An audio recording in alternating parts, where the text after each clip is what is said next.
Manatiling at malapit na, maiging kumapit ka. Sagad di mo ba kalakulangin ka?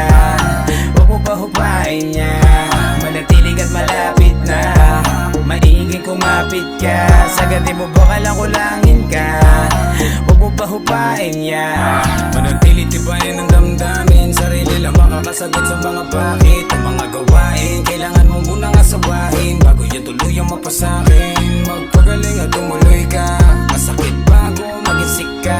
Kalakip yan yung mga ininda, pagalig kay para magising na. Payamala na sa utak at makasulat ang makasulat sa buhay. Makausad at makahulang mulay, makukuha ko kalaunan sa ulap. Nakaupo at naghahapunan at kulang kapag ang kulang ay nakapuga sa mura. Kung naghulang ay pagbubulang lang ang natutunan. Mainam na subukan para kadadapala mo di para sukuhan. Manatiling at malapit na, maiging kumapit ka. Sagad di mo ba kalakulangin ka?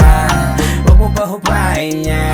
Manatiling at malapit na, maiging kumapit ka. Sagad di mo ba kalakulangin ka? Huwag mo pa hupain niya. Madami pang balakid dyan, masakit pag pumanig ka. Kaya dapat na mag-ingat na, pasalamat kahit malinaw na. Ngayon yung mga plano lumabo na lumalako, umaayos sa agos sa malupalog. Katakot-takot, mga natamong galos, Manatiling at malapit na, maiging kumapit ka. Sagad di mo ba kalakulangin ka? Huwag mo pa hupain niya. Manatiling at malapit na, maiging kumapit ka. Sagad di mo ba kalakulangin ka? Huwag mo pa hupain niya.